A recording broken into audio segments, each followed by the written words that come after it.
Fireworks. Pinky Bell? No. Silver Bell. I really should think of her as Silver Bell. Called it fireworks. She had been saving it until her Pinkie Pie museum collection was complete. Of course, if you were going to throw a party to end all parties, you would need fireworks. Is that what I think it is? Railwright moaned, staring at the strange object full of pulsing, twisting colors from the open barn door, not willing to take a step inside. Outside, beyond him, I could see Ditsy-Doo helping the little filly into her delivery wagon. "I deliver absolutely everything," was emblazoned on the side, along with the constellation of circles that I supposed was the Ghoul Pony's trademark. Watcher had come through again. A sprite bot had silently wandered into the farm deep into the night. Watcher was keeping an eye out for us, my slightly creepy guardian stranger.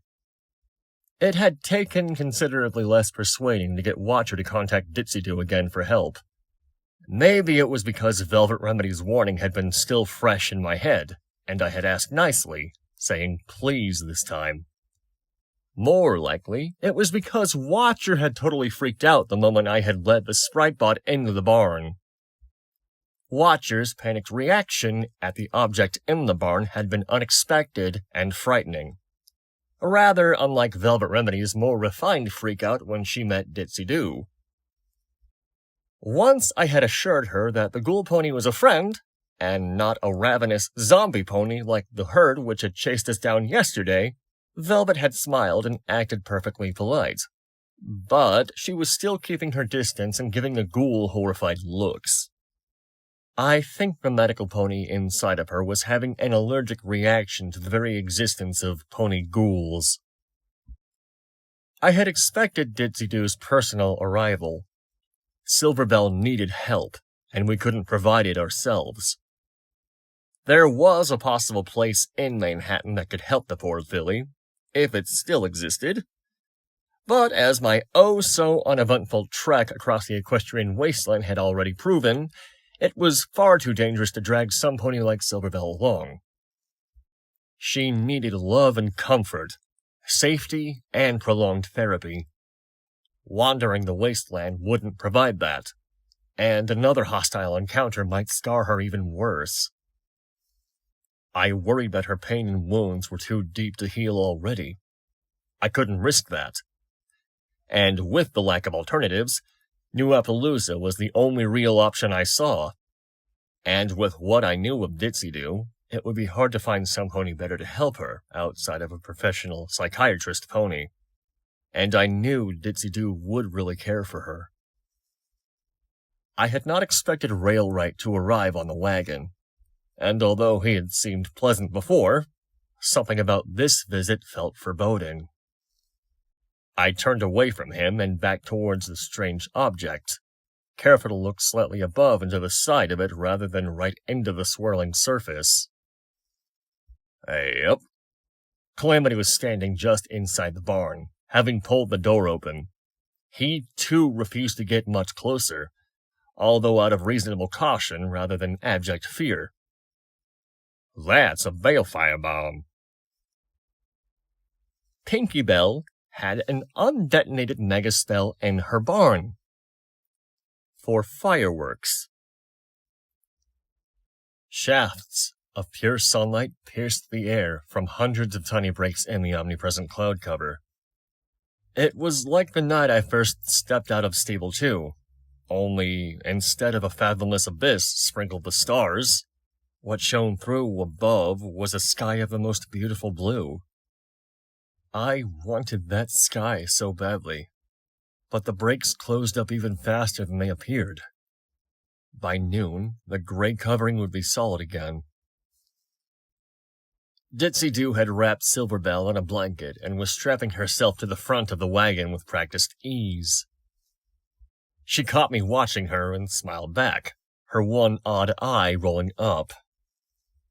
I tried not to shudder at that and gave her my best smile back. then cast a mildly reproachful gaze towards the stack of barrels that Velvet Remedy was trying to remain in the vicinity of without actually hiding. "What in tarnation do you plan to do with that thing?" Calamity was asking Railright as they clopped away from the barn.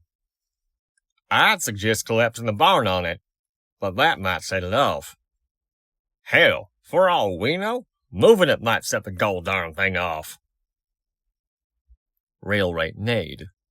"I have no idea." He held a hoof up to block Calamity. "Y'all mind if I have a word with Little Pip? Alone like?"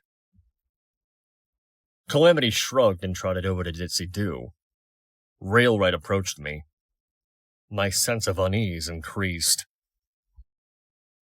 "You know, if you keep sending us folks, we're gonna have to build a bigger town." He began casually, but I detected a stern tone underneath.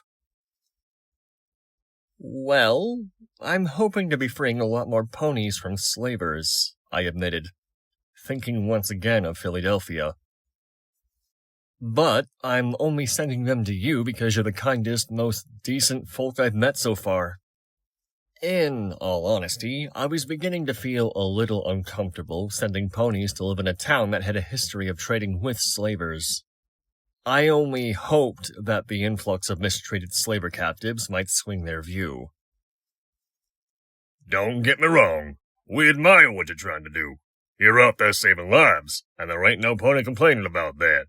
We'll give 'em a good home, and see the little Philly and the others from Old Appaloosa are cared for right." Here it comes, I thought. "But," Railright grimaced, "y'all are reckless and dangerous. You got 6 of our best trained ponies slaughtered, some of 'em being friends of mine for longer than I can remember. You destroyed one of our only functioning trains, and y'all pretty much set fire to any peaceful relations New Appaloosa had managed with the slavers.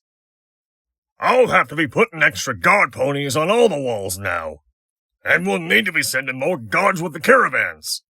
Honestly, I'm worried if we got enough ammo in the town if and they should decide to take things out on us for what your ponies did." I fell back onto my haunches, ears flat. My heart was sinking. "So I'm sorry to tell you this. I truly am. But y'all ain't exactly welcome in New Appaloosa anymore." He tried to soften the blow. "At least, not for a good long while." I felt a little numb. Railright glanced over his flank to where Ditsy-Do and Calamity were stomping hooves, bartering over the scavenged goods that had begun to weigh down our saddlebags. Railright rolled his gaze back to me. "Ditsy-Do's been damned insistent about trading with you, but I've convinced her to conduct her business with y'all at the gates." The cloud ceiling had fully mended itself, casting the equestrian wasteland once again into a dreary gray. Velvet Remedy and Calamity trotted ahead of me, deep in discussion over song lyrics. Velvet had somehow managed to persuade Calamity to try a duet with her. My heart felt like lead, but I was surprised that Railright's news didn't hurt a lot more. I did not feel like a rug had been pulled out from under me. In my mind, I had forged no real ties to New Appaloosa, save, perhaps, a fond respect for the author of the Wasteland Survival Guide. I had never considered making it my home, particularly not after learning why Calamity had refused to make it his. So I was no more adrift now than I had been last night. I checked my pip-book. Its automap had several new locations flagged now, including the one towards which we were traveling, Manhattan. Calamity had bartered quite well, gaining us medical supplies, food, canteens, and even ammo for little Macintosh. He had also bartered to let us look over some maps from Ditsy-Do, recording the information in my pip-book. It was from those maps that I had obtained markers for Manhattan, which was less than a week's trot, and Philadelphia, which was not. The Bell farmhouse had possessed a small water purifier, allowing us to fill our canteens for the long walk ahead. Silverbell was leaving behind her Pinkie Pie museum. I had asked her permission, very quietly, to look at her Party Time Mentos recipe. It was now stored in my pip-buck. For some reason, I hadn't felt like mentioning that to the others. Yet. Fatigue was beginning to take its toll on all of us. We hadn't slept, staying with Silverbell until Ditzy-Doo arrived. Even when the filly had cried herself into a nightmare-filled sleep, we had stood vigil. In the distance, I could see a very narrow white tower rising up into the sky, so high it pierced the clouds. Part of me was strongly tempted to divert towards it, just to have a look, but it was miles away and would add many hours to our trip. Instead, I'd try to sate my curiosity with the small series of buildings up ahead. I trotted faster to catch up to Calamity and Velvet. Velvet Remedy had paused in her songwriting, bothered by a question. Calamity, if the Pegasus ponies live in the clouds, what do they eat? Calamity answered nonchalantly. Oh, they grow their own food up there. He looked at her. Haven't you ever heard of cloud seeding? Velvet Remedy stared at him. To Calamity's credit, he held the deadpan expression for quite a few seconds before breaking into a grin. Velvet chuckled. Very funny, fine. Have your secrets, but one day I'll expect a real answer. I tried to float my binoculars out and take a closer look at the buildings, but I was barely able to get past opening my saddlebags before my levitation was exhausted. By Luna's grace, I needed sleep. Calamity launched into the air, zooming forward to do an aerial sweep above the structures. He came back looking grim. Raiders. Blam! Another raider pony went down, most of her head splattering on the wall behind her, mixing with the graffiti. I dipped back behind the apple cart. The apples had long rotted away, and the raiders had taken to decorating it with pony skulls. Little Macintosh had 2 more shots left. I had more bullets, but I wasn't quite sure how to reload it without relying on my magic. It was strange enough firing the gun in my teeth. Velvet Remedy crouched beside me, tending to a gash in Calamity's side. To her credit, she'd actually tried to talk to the raiders. They returned her hello with some extremely perverted suggestions, at least one of which involved necrophilia. That's when Calamity started picking off the ponies who had taken sniping positions on the roofs. Hook me to the cart, Calamity insisted. Excuse me? Velvet looked at him questioningly. Calamity hoof-tapped the apple cart. Instead of hiding behind it, let's use it. Hook me up and climb in. I looked between the cart and Calamity. Wait, you mean you're going to pull us through the air as we shoot these guys? You can do that? Yep. I blinked. It would certainly make for a novel combat. I nodded to Velvet, and she began strapping Calamity in. Moments later, we were in the air. It was exhilarating. The wind blowing through my coat, the ground no longer holding me. It was like falling, only fun. A little bit terrifying, but fun. Don't you forget to shoot back, Calamity called out, realizing that I was enraptured by the experience. A raider pony's bullet thudded into the bottom of the wagon. I suspect it hadn't been the first. My mind snapped back to the battle, and I took aim. Blam! Down went another raider pony. I lined up on a third with the scope and tongued the trigger. My target fell, blood pooling under him. This was almost too easy. Only now I had to reload or switch weapons. A combat shotgun was going to be useless at this range, and I had lost my assault rifle in the train battle. That left the sniper rifle, a weapon so large it required either telekinesis or a mounting to fire. I looked at the cart, figuring I could brace it on the posts. Whoa! Calamity shouted as the sky filled with bullets, one coming close enough to scrape his battle saddle. Pesky varmint! Little Pip, see if you can't take that one hiding behind them mailboxes. I'll bank so as you can get a better shot.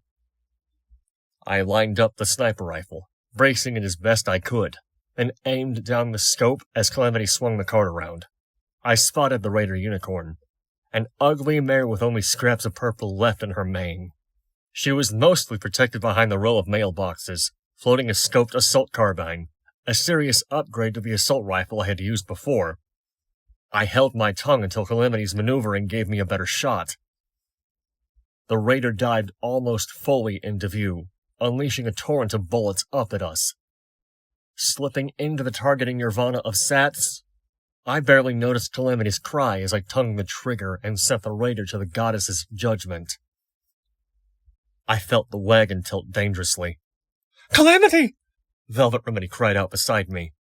The wagon turned sharply in the air. I gasped. Calamity had been shot, clean through his right wing. The wing was seeping with blood, and he grunted in agony as he tried to keep the wagon aloft. I'm sorry, folks, he whinnied painfully. Y'all might experience some turbulence. The wagon dropped 5 feet, eliciting a yelp from both Velvet Remedy and myself. Calamity caught the fall, pulling up, trying to make it to the roof of the most intact building. He made it. Mostly. My friend crashed down onto the roof hard, skidding along the broken tiling, the wagon slamming down behind him at a bad angle, one of the wheels snapping off as it threw Velvet Remedy and me. I found myself airborne in the not-fun falling way. I hit the roof once, bouncing, pain bursting in my shoulder, and flew into a pile of crates and ammo boxes, the former splintering on impact.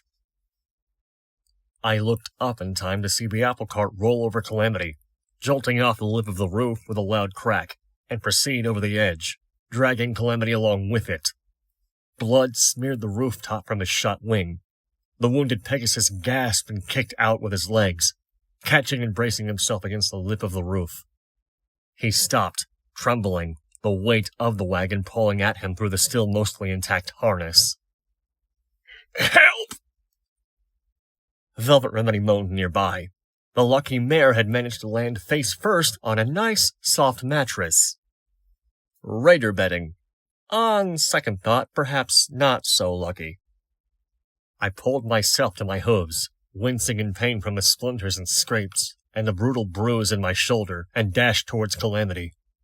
Velvet galloped past me, her longer legs carrying her to the Pegasus's side where she started biting at the strained harness. I swiftly joined her. Calamity groaned. After only a few very long seconds, harness cut, the cart fell down the side of the building and smashed onto the fragments of sidewalk below. Velvet Remedy knelt down on the mattress, which she had tried flipping over to a less grossly stained side, only to be deterred by the colonies of bugs living beneath, and contemplated the memory orb we had found in the wreckage of Ditsy-Do Deliveries. She hadn't actually played it yet. Velvet had taken care in cleaning and mending Calamity's wounded wing as best she could, then wrapping it in healing bandages, assuring the Pegasus that it would be ready to fly again by the next morning, presuming, of course, that he follow her advice and stay earthbound until he could get some rest. Likewise, she had treated the rest of our injuries with healing potions and poultices. Once again, our medical supplies had been reduced below what I would have wanted. I was counting on scavenging more from the buildings. Surely the raiders would have been hoarding some. There was a hatch down into the building. Moments after we had cut the apple cart loose, a single raider pony had burst up out of it, armed with a metal rake whose tines had been sharpened into deadly claws. He was felled by a twin shot from Calamity's battle saddle. Even at the edge of passing out, Calamity was still a perfect shot. "Why a balefire bomb?" I asked as I reclaimed my sniper rifle, struggling to put it back into its harness without levitation. It turned out that reloading bullets into Little Macintosh had been within my capabilities still, but only so long as the beautiful gun was held in my mouth. My companions both looked up, startled. I clarified. I mean, why was it a bomb? I thought mega spells were cast. Calamity, who had curled up near the roof hatch, simultaneously resting and keeping guard, answered. Unicorn ponies cast spells. Zebras did not. They mixed their magics into potions and phylacteries and fetishes. Their mega spells were either worked into a jet of missiles, like the one which obliterated Cloudsdale, or snuck into population centers and detonated, like the Balefire bomb which annihilated Manhattan. I nodded at that, and turned my attention to pulling ammo from the raiders' ammo boxes. One locked box provided me with several grenades. Nice. Looking up to Calamity. Ready to brave the building? I was hoping that all the raiders were already dealt with, and we could scavenge freely, but that was probably wishful thinking. Calamity nodded, getting onto his hooves. Velvet Remedy got up, moving past me towards the hatch. I leaned forward and bit the end of Velvet Remedy's tail, trying not to think of what it tasted like, and reined in her forward trot. Stay here, I whispered. Let us scout it first. Velvet nickered at me unappreciatively, but stopped. Calamity gripped the hatch handle with his teeth and flapped his wings, getting a disapproving sigh from Velvet Remedy, pulling it open. The warm, flickering light and acrid smoke of burning trash barrels greeted us. Crouching down, I made my way down the stairs. Calamity followed. There were 3 raider ponies inside, barricaded and waiting nervously for us to show ourselves. I waved Calamity back, then backed up myself. A moment later, I sent several of my new grenades down to see them. Oh, fuck! Came a voice from below, followed by 3 rapid explosions. Then a silence marred only by the sound of falling debris. Creeping back down, I found 3 bloody corpses and a hell of a mess. The rest of the building was raider-free, although Calamity and I had to clear a few tripwires and disarm a bouquet of grenades hanging over the front door before I was ready to declare the building safe for looting. Sadly, neither Calamity nor I had the sort of finesse with explosives and traps that would allow us to safely collect the grenades. Disarming the grenade bouquet was done at a distance, and involved a thrown bucket and a lot of running. I returned to the stair, calling Velvet Remedy down. Oh, I can come down now? How nice. Velvet gave me a flat expression and trotted down past me. Crap. Below, I heard her suck in a breath at the slaughter below. I closed my eyes, wincing, then opened them and walked down after her. The buildings had included a postal office, a grocery, and Equestrian Army Recruitment Center. The last of those had taken a direct hit, leaving only 2 freestanding walls, one of which still boasted a large recruitment poster. You too can be a Steel Ranger, it proclaimed, with an image of a rearing pony, or at least a rearing pony-shaped suit of fully enclosed armor, complete with a shining lamp on its forehead, towering over a rock-strewn landscape littered with dead, bloody zebras. The rest of the building had collapsed into a crater at the bottom. We had crash-landed on the roof of the post office. It turned out to be the most scavenge-worthy, as the raiders had stored everything from cartons of cigarettes to most of the various odds and ends I would need to build a poison needle gun. No medical supplies, though. That hurt. The grocery had long since been looted of any foodstuffs, and the raiders had turned the interior into their camp. The disemboweled bodies of their victims hung from the ceilings between filthy mattresses and pots full of disgusting food. Pornographic and blasphemous graffiti covered everything. Velvet had insisted on coming into the grocery despite our warnings, but swiftly fled, vomiting into one of the mailboxes across the street. Trotting to the corpse of the unicorn, I picked up the assault carbine with my teeth, and struggled to put it into my saddlebags before giving up and carrying it around my neck by that strap along with my canteens.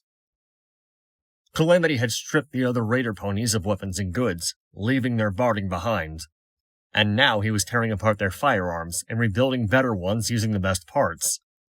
I trotted over to watch him, I had done the same thing before, but he was much better at it. Velvet Remedy, looking a little worse for wear, called out to me as she trotted up. "There's a safe in the crater that still looks intact, dear. Do you want to have a go at it?" I let her lead the way.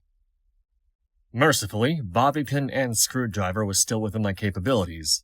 As I tried to pick the lock, I asked Velvet, "We need a place to rest. What do you think of sleeping here?" "In a raider town?" she asked incredulously. "Have you seen the decor?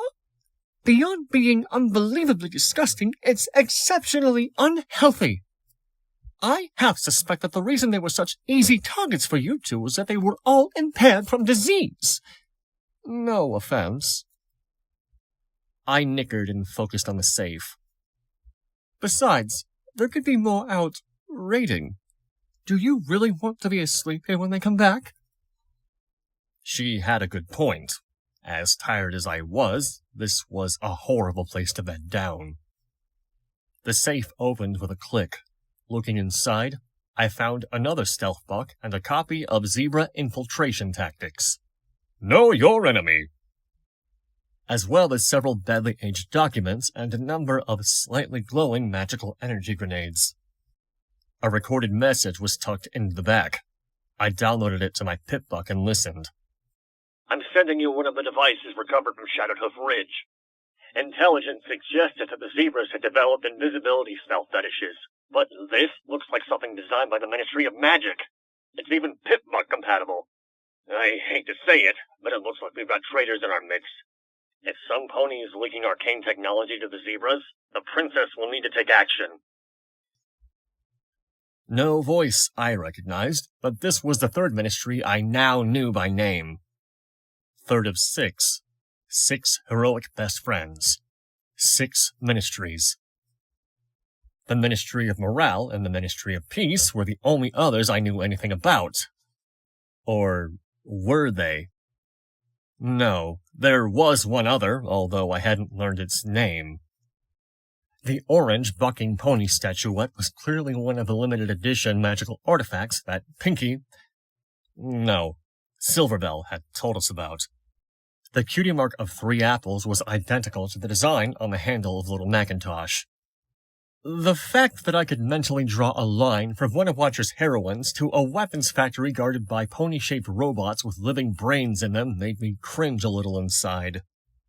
I got the feeling that I wasn't going to like a lot of what I was bound to learn about these ministries. At least the Ministry of Peace seemed benign.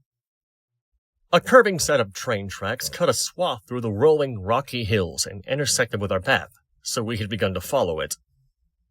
It wasn't exactly the right direction, but it was close, and I suspected the tracks would wind slowly back, probably leading all the way to Manhattan. Plus, it had the benefit of being relatively flat. All the hills were sapping me. "No more living in this gilded cage," Velvet began to sing. "Shackled to what is supposed to be. I am ready to exit this stage. It is time for this bird to fly free." "I've been blinded 'cause I've closed my eyes," Calamity stepped in.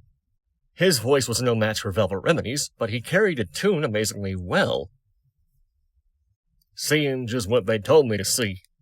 Time to get up and shake off the lies, break their rules, stretch my wings and just leave." Wow. For the second time that morning, I fell to my haunches, my mouth hanging open. Velvet Remedy and Calamity continued their song, unaware that I had stopped and was staring at them. I threw myself back up to my hooves and trotted to catch up. There was a part of my spirit that was just welling with happiness, seeing my friends like this. A part of my mind that was in constant squee at hearing Velvet writing a new song. And there was an annoyingly Earth Pony-ish part of me that insisted these two were alerting everything in our vicinity that we were here. I suspected Velvet Remedy didn't know any better. For having been in the wasteland several hours longer than I, she had less experience with traveling through it, and her mind seemed more inclined to other paths of thought. Calamity, on the other hoof, probably just didn't care. There weren't many threats out here that he couldn't just fly away from. and I assumed he sometimes forgot he was traveling with 2 earthbound ponies. I studiously ignored that part of me. For now, the song was helping me keep my legs working. As we rounded a steep hill, Velvet Remedy and Calamity's song reached an abrupt end. I have no idea what yet to do for the bridge, Velvet admitted a little sheepishly, but the chorus is strong. Calamity agreed, having taken a real shine to the project. Spreading his wings, he swooped up to land on a tall rock jutting from the hilltop, then crouched down. Got something ahead. He glided back down to us. There's a batch of ponies clustered round a heap of vehicles all mashed together. Calamity checked the load on his battle saddle. They look like they could be raiders. Look like? I said warningly. Calamity paused, blushing. Yeah, well, better to approach cautiously. Safer rather than sorrier and all that. Fortunately, they ain't seen us yet, so... You sure about that, pony? Said a gravelly voice from the air above us.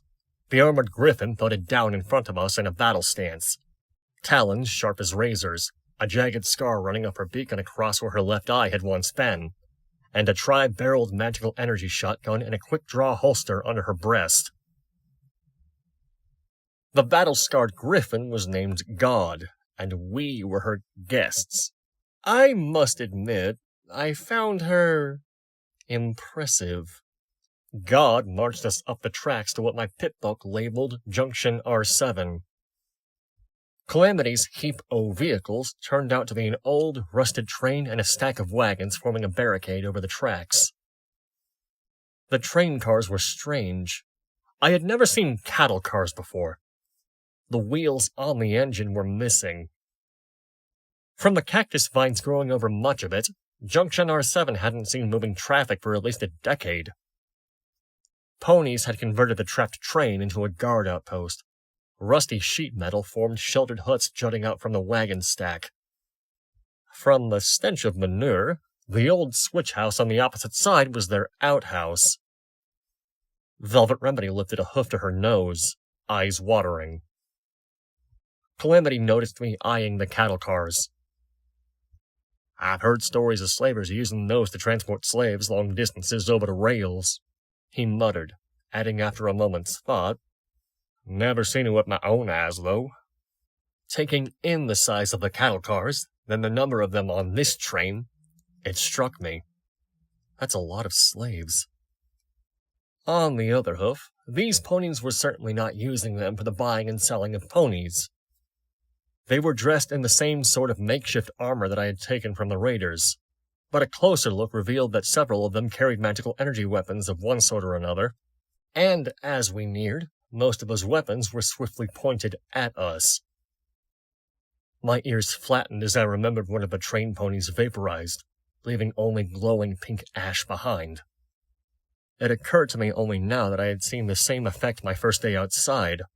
The Watcher-controlled Spritebot had used a similar weapon on the Bloat Sprite. So maybe the Spritebots weren't entirely Earth Pony engineering after all. Despite our situation, my thoughts jumped track. What did Watcher say about Bloat Sprites? When you mix Parasprites and Taint, which is magical radiation, right? Or is it something different? Hoy! God called out. Let 'em pass! Me and these little ponies are gonna have a talk. Hooves raised in greeting, several ponies echoing responding hoys before returning to what they had been doing before. One brown mare with a missing leg was using her peg to jam spark batteries into the array for a mounted multi-barrel magical energy cannon. A pink unicorn pony had several barrels stripped out of the cannon and was cleaning them with his horn. He moved slowly, like his motor skills were impaired, but his telekinetic horn work was fluid and precise. I could see old scars, dozens at least, possibly over 100, all down his back and legs. He'd been whipped to the edge of death, many times. I looked to my companions. Calamity had slowed down, giving the mounted weapon a curious eye. Velvet Remedy was more concerned, if not downright appalled, at the condition of some of the ponies. A half-starved foal trotted out of a shadowed alcove of rusty metal, carrying a canteen around his neck which he offered to each of the half-dozen ponies I could spot. Velvet leaned close, whinnying nervously. What are we getting into? With talon and wing, God directed us into the single-passenger car on the train, nestled up against the crippled engine. From the reek of dander inside, this was clearly the house of God, or at least her office. Close up the door, she ordered a blue-coated earth pony as she stepped inside behind us. The door swung shut with a metallic squeal, and I could hear braces thudding into place. We were locked in with the Griffin. Ironically, in better circumstances, I realized this would be a big tactical mistake for the Griffin. 3 against 1, and at least 2 of us could handle ourselves in combat. It was odd, and somewhat uncomfortable to think of myself as some pony who could face a fight with confidence. Not for the first time, I had to wonder if the wasteland was changing me for the better, or just changing me. Right now, however, with my levitation magic at its most feeble, we were probably hosed if this came to blows and guns. It was the same reasoning that had prompted me to accept God's invitation in the first place. Things hadn't changed. The room was spartanly furnished, save for the desk with a glowing terminal and a tattered black flag on the back wall showing wicked talons coming out of darkness. God strutted around behind the desk, placed her talons on it, and faced us. I shook my head, trying to clear the webs of too little sleep when I caught myself musing that she'd look really attractive if she were a little closer to my age, and, a pony. First things first, God glowered at the 3 of us. Who are you, ponies, and who do you work for? Calamity bristled. I could ask you the same thing. Mind your manners, Pegasus. You're in our territory and in my home. I ask, you answer.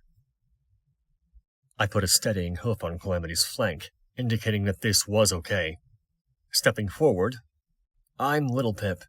This is Calamity and Velvet Remedy. We're just passing through. We also had an increasingly desperate need for a place to sleep, but I wasn't going to reveal that, much less suggest that we sleep anywhere near here. Did Mr. Topaz give you permission to cross our territory? Something made me suspect a trick question, but before I could formulate a strategic response, Velvet Remedy asked, Who's Mr. Topaz? The grizzled Griffin leaned over the desk and locked Velvet Remedy with her one good eye. Say again? She stared at Velvet appraisingly. Velvet Remedy stood up straight. You asked us about Mr. Topaz, some pony I'd never heard of before. I asked you who that was. What's so difficult about that?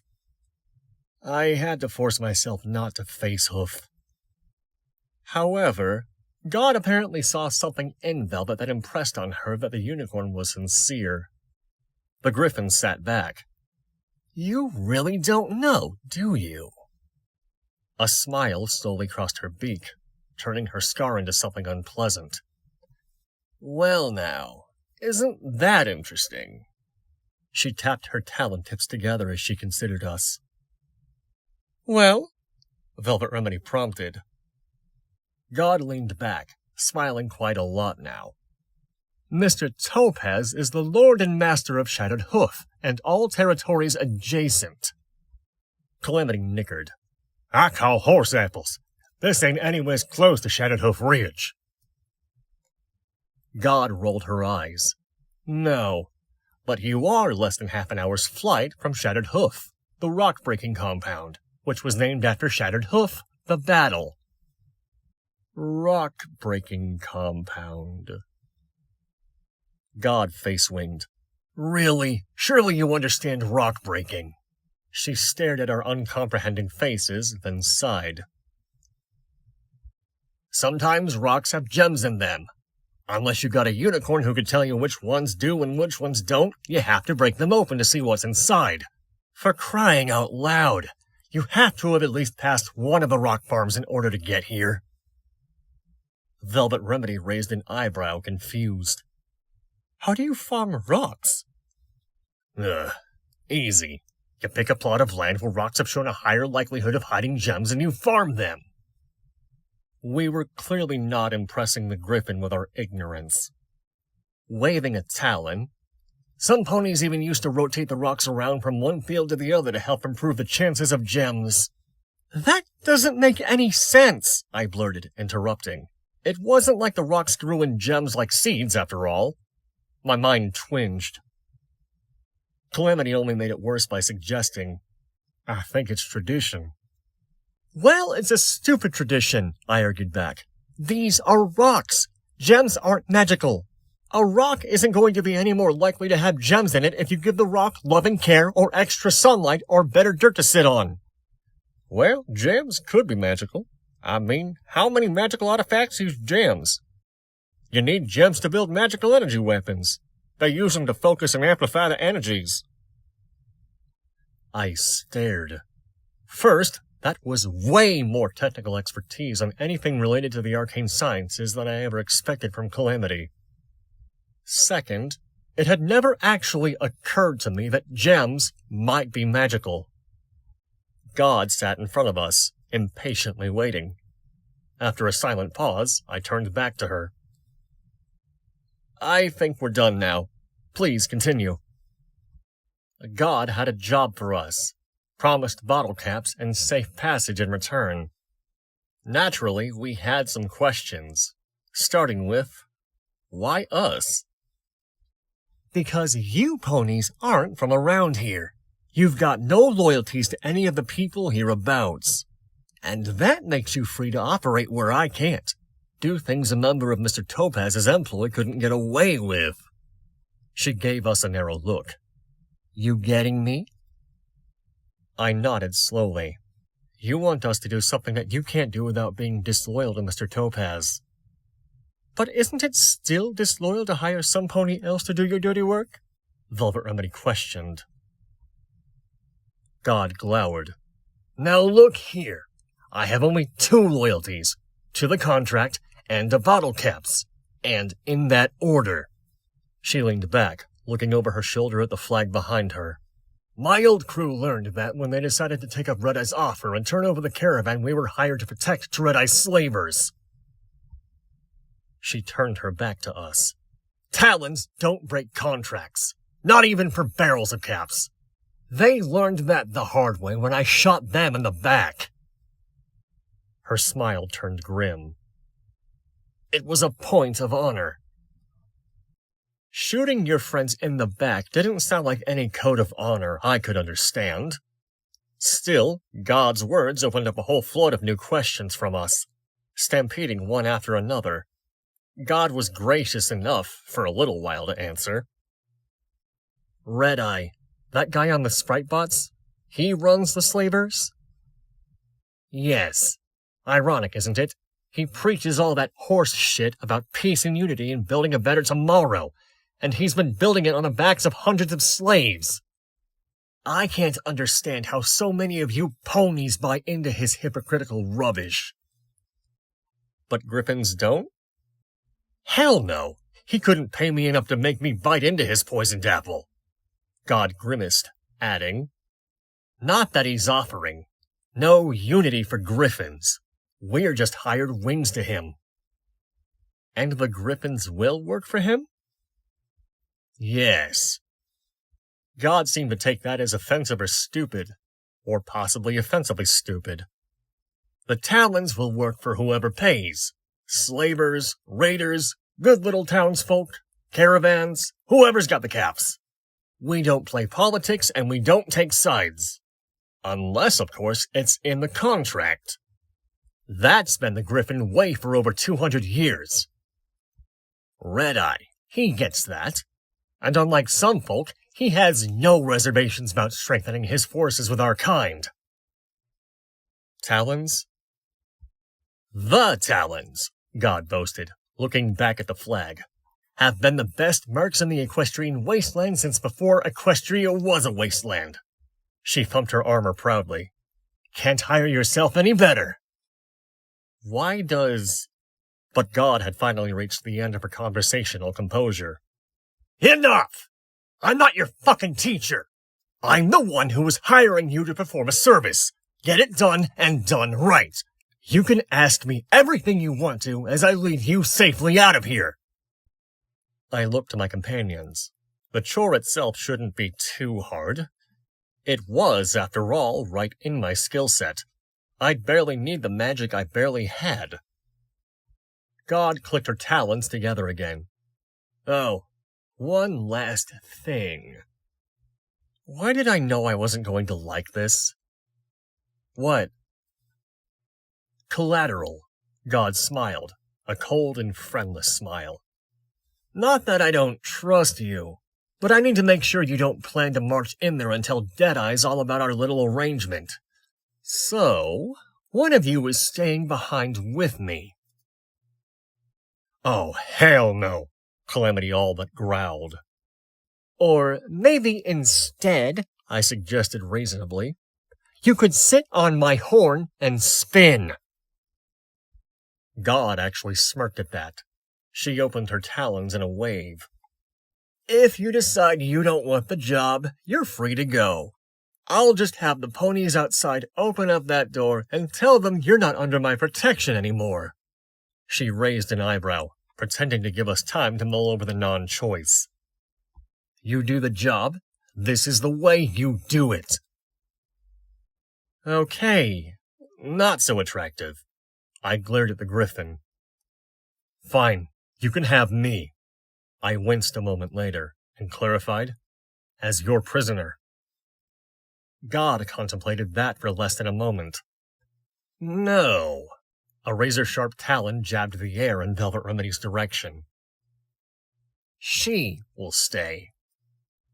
My mind echoed Calamity's words. Oh, hell no!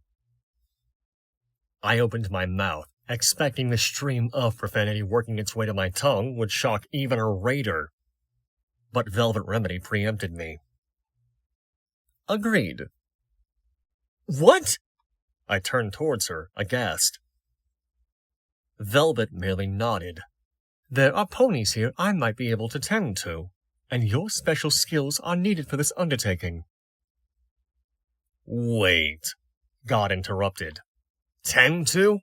Don't tell me you're another preacher.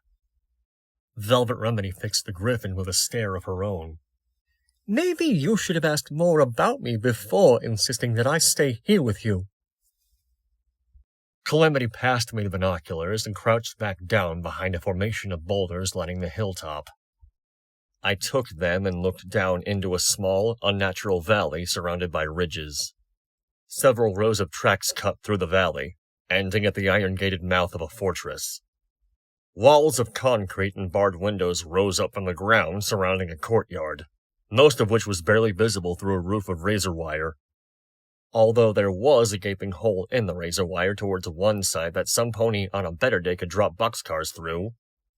The broken remains of a road, cut up by multiple concrete barriers, terminated at a second gate of thick metal beneath the watch of a guard tower. I could see a scarce few ponies walking between it and the towers. Shattered Hoof Re-Educational Stockyard. Reforming aberrant morality through hard work and loving care. We had been warned that the surrounding valley had been mined. The road would be a killing zone. And, even if I went it alone using the stealth buck, I doubted I would be able to get through that door. It looked like it only opened from the inside. If we were going to sneak in, there was only one way to go. I looked at Calamity and saw that he had come to the same conclusion. I figure we wait till it gets a bit darker. Then I fly you in. I nodded. Are you sure your wing's up for it? Calamity stretched out his bandaged wing and gave it a few flaps. Yep, good to go. Take more than a bullet to take me out of the sky. He quickly added, when I'm not pulling an apple cart at least. A shadow passed over his expression as he looked at his bandaged wing. Flying in still had risk. A dark, pony-shaped blotch against the sky. Some pony might spot that, particularly if they're on the lookout for griffins. I didn't want to risk Calamity getting shot again, and the stealth buck couldn't conceal both of us. I mulled over the problem until an idea struck me. It could help, but I hated asking Calamity to fly on his wounded wing, even if he had just suggested it. Calamity, remember those mattresses back at the grocery? I asked. An hour later, with the clouded sky darkening, Calamity gently circled down towards the huge hole in the razor wire above the rock-breaking yard.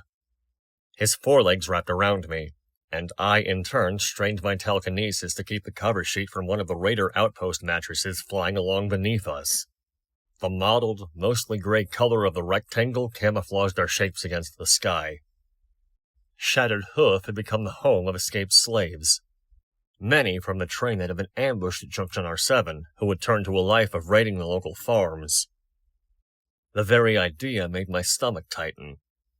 Having fought to save several captured ponies, risked my life and those of my friends, not to mention the lives of innocent train ponies, to give them freedom, the mere idea that some former slaves would turn to the most vile sorts of barbarism made my skin want to tear itself off. Their leader was a pony named Deadeyes, who spoke for a supposedly higher pony whom no one but Deadeyes had ever seen, Mr. Topaz. It was for Mr. Topaz that Deadeyes organized raiding parties out of Shattered Hoof, and kept the rock-breaking yards in operation. Inside that fortress, God had told us, secure in Deadeye's office was a safe. In the safe was a ledger. God wanted it. She didn't say why. Honestly, I had my own reasons for wanting to take a look at that. Deftly, Calamity arrowed through the torn section of razor wire and landed us gently at one edge of the yard. "You see?" he whispered cockily. "Nothing to it." Not more than a heartbeat later, 2 Shattered Hoof raiders trotted by. Calamity and I backed into the shadows, and I pulled the mattress cover over us. We held our breaths. "Did you hear something?" I heard one ask the other. "Yeah, my stomach growling." They seemed to pause there for several long seconds. The stench creeping off of the fabric began to make my eyes water and my stomach twist in knots. I was afraid I would sneeze or vomit. Finally, I heard their hooves clop away. Tossing the wretched cover aside, I sucked in fresh air. Then Calamity and I slid along the wall to the first door we could find. It was locked. That didn't last long. "Not the safe you're supposed to be picking," Calamity commented as he stood guard by the door. We'd managed to break into the visitors' center of the re-educational... let's face it, prison. The posters on the wall had pictures of smiling, happy ponies bucking at rocks and revealing beautiful gems, or carrying said gems to facility matrons who just glowed with approval. "Here, we teach those poor ponies who have lost their way how to reconnect with ponykind," one banner boasted.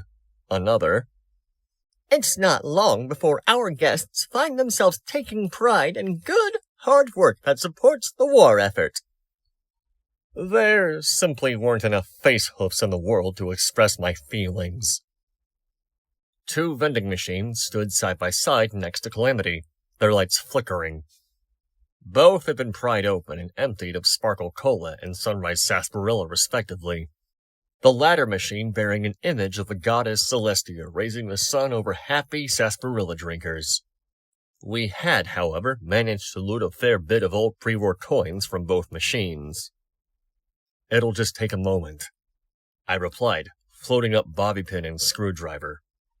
The safe I was working on was not Deadeye's. It was the storage safe for valuables in the visitor center Lost and Found. This part of the building didn't even connect internally to the prison proper. We would have to brave the yard again and try another door. Calamity shook his head. "Honestly, I don't feel right. I don't know why we're doing this. Ain't we helping raiders?" I paused. The feeling had occurred to me, too. We're doing this because we're not in any condition to fight these people. It would be tough if we were fully rested and healthy. I took a deep breath. Plus, this is a chance to dig a little into what's going on. I really don't care about what's going on in a raider camp, except for how I can put a stop to it. I turned to Calamity and shook my head. No, not just here, everywhere. I was beginning to put together something in my head that I didn't much like. I've been seeing things that suggest this situation isn't normal for the equestrian wasteland. My first night outside, I was captured by slavers. They marched right up to a raider bridge expecting to have to pay a toll, and instead the raiders started shooting.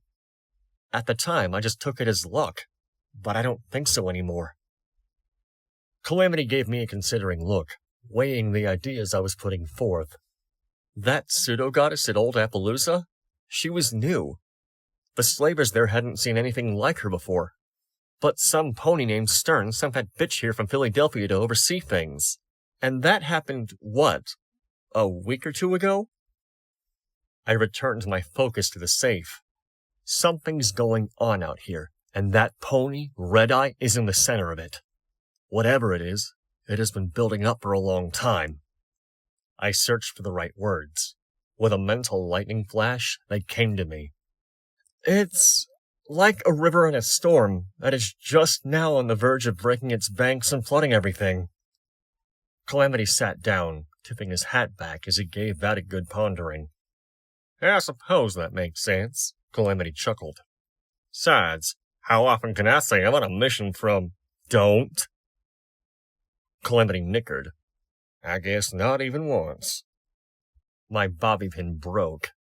Slipping out another, I tried again. I had a distinct urge to see the contents of this safe, and based on one of the last pre-war entries in the visitor's center terminal. The terminal itself had been encrypted so tightly that the Shattered Hoof Raiders had never been able to access it. Entry 42. Just got word that Shattered Hoof will be closing down the visitor center portion of this facility. The Ministry of Morale has decreed that the friends and family of ponies who have been determined guilty of sedition or treason will no longer have the right to visit our guests until rehabilitation is deemed complete, for fear that our guests might spread their poison to their loved ones. As such, this is going to be my last entry. Fortunately, the severance package will be generous. I plan to take my family and move to Cloudsdale.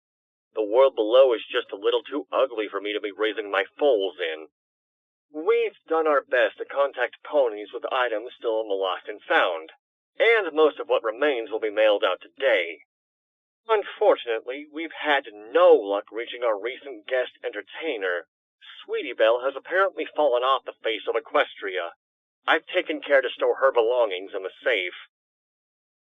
It amuses me that we shut this office down just after we were painted.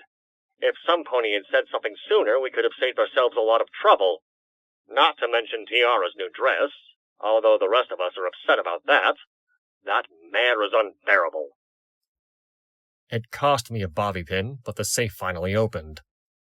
I would discover later, to my chagrin, that I could have just opened it via the terminal had I been more patient. Inside was a single package. Carefully, I pulled it out with my teeth and set it on the ground. I gave a tug on the drawstring with my teeth and opened it easily. I was stunned to see a statuette of a jaw-droppingly gorgeous white unicorn with a sensual purple mane and tail, and a darling 3-gem cutie mark.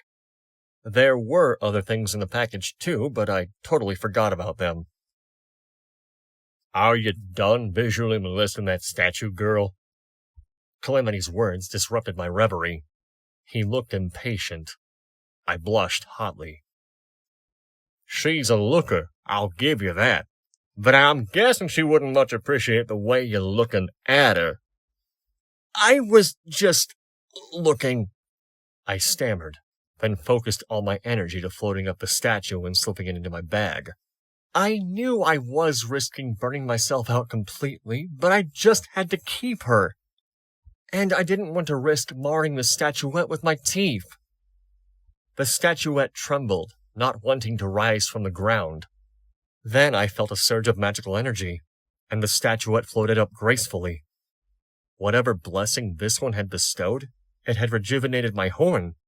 Just a little, but enough to float the statuette and even little Macintosh. I turned the hot, gorgeous mare around in the air until I could read the engraving. Be unwavering.